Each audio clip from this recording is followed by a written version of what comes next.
किसी भी नेता ने भारत के ऑपरेशन रोकने के लिए नहीं कहा।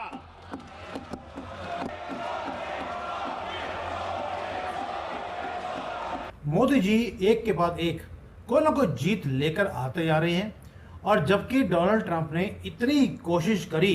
इस वक्त एक इम्पॉर्टेंट डेवलपमेंट ये है कि भारत की पार्लियामेंट के अंदर आपको पता है एक बहुत बड़ा सेशन हो रहा है। पीएम मोदी का लोकसभा में भाषण अभी अभी खत्म हुआ है और जिस तरह से उन्होंने कांग्रेस और पाकिस्तान के रिश्ते की धज्जियां उड़ाई है, मुझे लगता है कि कांग्रेस तो सदमे में चली गई होगी, लेकिन पाकिस्तान में बैठे आका जो है, खासतौर पर मुनीर जैसे लोग, उनको भी सदमा लग गया होगा। इंडिया के पार्लियामेंट में एक बहुत ही धांसू धुआंधार तकरीरें हुई हैं, स्पीच हुई है और डिबेट हुई है ऑपरेशन सिंदूर पे। एक तरह से फॉरेन पॉलिसी है जो भारत की, वो भी उन्होंने एक तरह से क्लियर कट कर दी है, इवन अमेरिका को भी चेता दिया।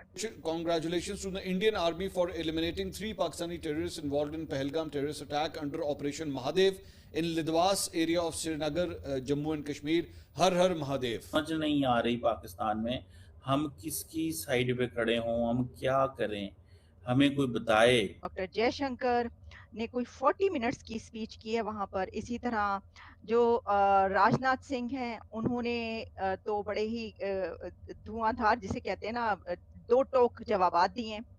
सबसे बड़ी बात है कि उन्होंने इंडस वाटर ट्रीटी की बात की कि उसको अवेंस में रख दिया। साथियों, एक बार फिर हमारे YouTube चैनल में आपका स्वागत है।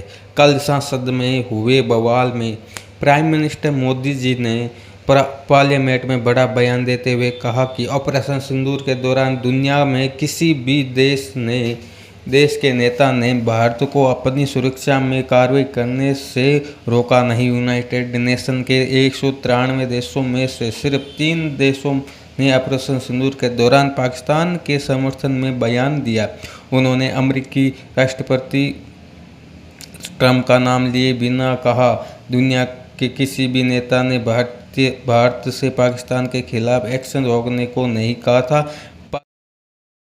पाकिस्तान के डीजीएमओ ने भारत के डीजीएमओ से हमला रोकने की गुहार लगाई थी, क्योंकि हमारा हमला झेल नहीं पा रहा था। प्राइम मिनिस्टर मोदी ने कहा, 9 मई की रात अमेरिकी के उपराष्ट्रपति ने मुझसे बात करने का प्रयास किया। वह घंटे भर कोशिश कर रहे थे। मेरी सेना के साथ मीटिंग चल रही थी। बाद में मैंने उपराष्ट्रपति को फ़ोन किया। उन्होंने मुझसे सीधी बात यही कहा था कि पाकिस्तान बहुत बड़ा हमला करने वाला है। मेरा जवाब था, जिनको समझ नहीं आता उनको नहीं आएगा। अगर पाकिस्तान का यही इरादा है तो उसे बहुत महंगा पड़ेगा। इसमें कल बहुत ही संसद भवन में बहुत ही हंगामा चला था। इसमें आपकी क्या राय है, हमें कमेंट बॉक्स में ज़रूर बताएं। इसमें पाकिस्तान मीडिया के क्या रिएक्शन है, वहाँ के लोगों का क्या रिएक्शन, हम इस वीडियो में देखेंगे। जय हिंद, जय सिया राम। मंजू जी, जय सिया राम और हर हर महादेव। हर हर महादेव। पीएम मोदी का लोकसभा में भाषण अभी अभी खत्म हुआ है और जिस तरह से उन्होंने कांग्रेस और पाकिस्तान के रिश्ते की धज्जियां उड़ाई है, मुझे लगता है कि कांग्रेस तो सदमे में चली गई होगी, लेकिन पाकिस्तान में बैठे आका जो है, खासतौर पर मुनीर जैसे लोग, उनको भी सदमा लग गया होगा कि भारत अब जब भी कुछ आतंकवादी घटना को अंजाम देंगे वो भारत में, तो गोली का जवाब गोले से मिलेगा।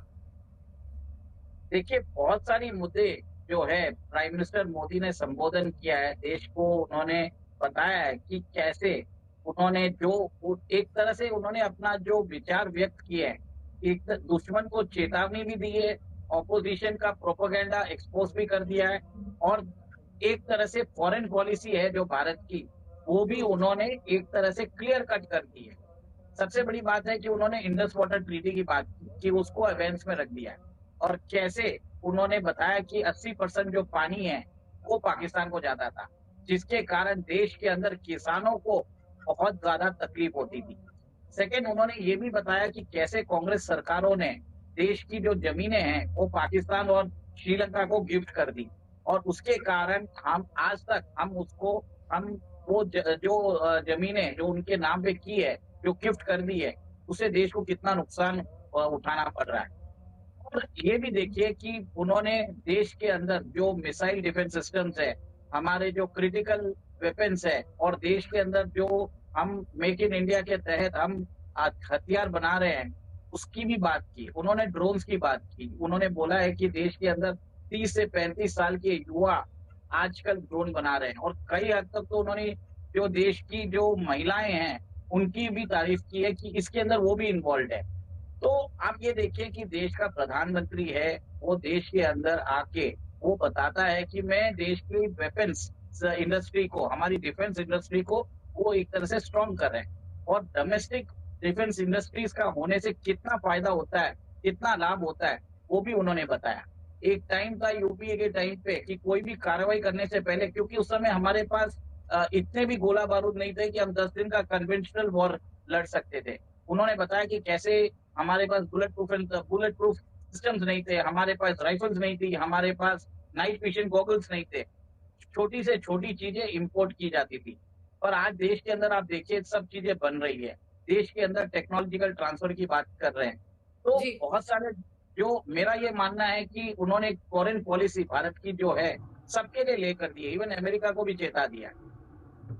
बिल्कुल ठीक कह रहे हैं आप। लेकिन सबसे पहले मैं चाहूंगी कि हम सिलसिलेवार तरीके से आगे बढ़े।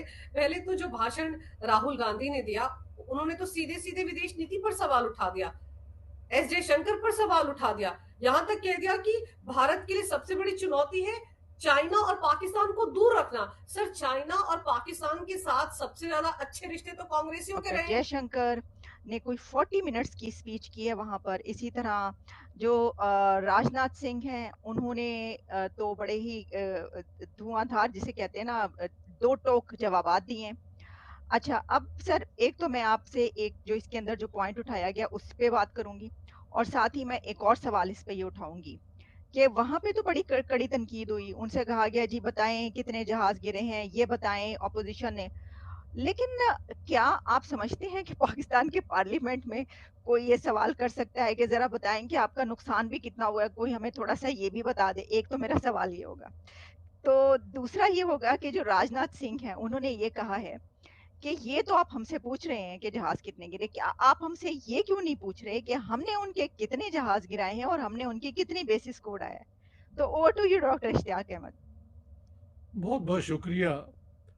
पहला जो आपका सवाल है वो कि ज़रा दोबारा रिपीट करें, दोनों बड़े इंटरेस्टिंग हैं। जी, पहले पहला तो ये है ना कि ये बात की जा रही है कि देखिए उनके पार्लियामेंट में ये स्पीचेस हाँ हो जी, सकती हाँ हैं, जी, डेमोक्रेसी है। जी। जी। नहीं, ये तो कोई कभी भी डिनाई नहीं कर सकता ना कि इंडिया में कोई भी हुकूमत आ जाए, एक बेसिक यूनिनिमिटी जो है वहाँ पे कि this is a democracy, India is a parliamentary democracy. और नरेंद्र मोदी और बीजेपी अब 10 साल से हुकूमत में भी रहे हैं। लास्ट इलेक्शन में जो उनका क्लेम था उससे बहुत कम सीटें आई हैं, तो कहीं ना कहीं इलेक्शन भी फेयर होता है।